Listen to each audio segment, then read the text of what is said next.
గ్రాని కిచెన్ స్వాగతం. ఈ రోజు మనము అమ్మమ్మ గారి చేతి వంట అన్నంతో వడియాలు పెట్టుకుందాం. అన్నంతో ఎలా వడియాలంటే అన్నం ఉంటే రాత్రిది మళ్ళీ వేడి చేసుకొని పెట్టుకోవాలి, లేకపోతే అన్నం వండుకోవాలి. ఒక గ్లాస్ అన్నం తీసుకోవాలి, తీసుకొని ఇలా ఉడకబెట్టుకోవాలి. ఉడకబెట్టి మనం కొన్ని నీళ్ళు పోసుకుంటూ పప్పు గుత్తితో రుద్దుకోవాలి. పప్పు గుత్తితో రాకపోతే మనం గ్రైండింగ్ చేసుకోవచ్చు.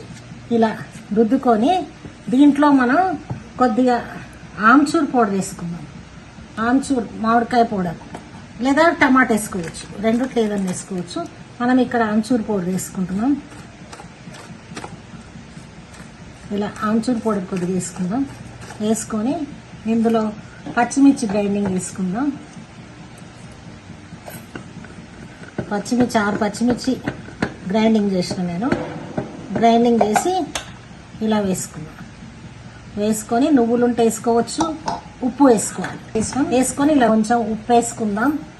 ఒక స్పూన్ ఉప్పు వేద్దాం. అలా ఉప్పు ఒక స్పూన్ వేద్దాం. ఉప్పు వేద్దాం. అట్లాగే ఇందులో జీలకర్ర వేద్దాం. అట్లాగే కొన్ని నువ్వులు వేసుకుందాం.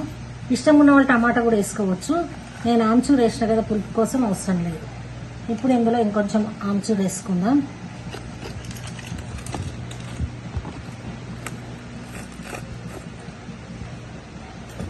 ఇప్పుడు ఇలా మనం రుద్దుకుందాం.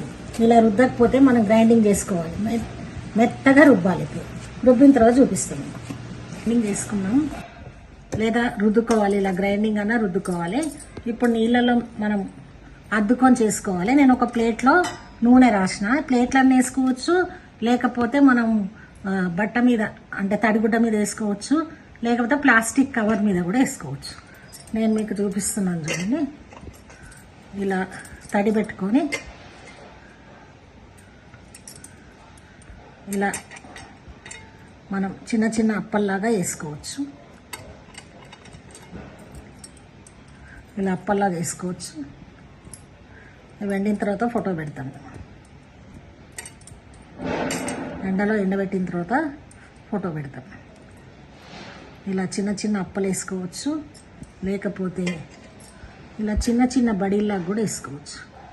ఇలా ఇలా ఇలా ఫ్లవర్ లాగా ఇలా కూడా వేసుకోవచ్చు. వడియాలు మనం అన్నం చేసుకున్నాం కదా, ఆ అన్నం వడియాలు ఇలా ఎండబెడితే ఇలా వచ్చినాయి. దీన్ని ఇలా కాల్చుకుందాం. మనం నూనెలో వేడివేడి నూనెలో వేసుకుందాం. వేసుకుంటే అన్నం వడియాలు రెడీ అయిపోతాయి. ఇంకా కొంచెం వేగాలి. మనం మీకు చూపించడానికి కోసం నేను వేపేసిన.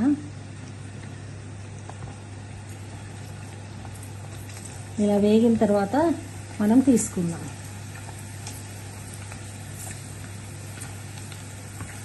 ఇలా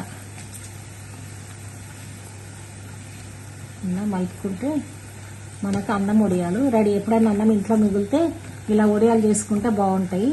ఇవి కూడా మంచి కరకరలాడుతూ ఉంటాయి. మీకు నచ్చితే లైక్ చేయండి, సబ్స్క్రైబ్ చేయండి, షేర్ చేయండి. ఇలా చేసి పప్పు అంచుకు అన్నం అంచుకు తింటే బాగుంటాయి.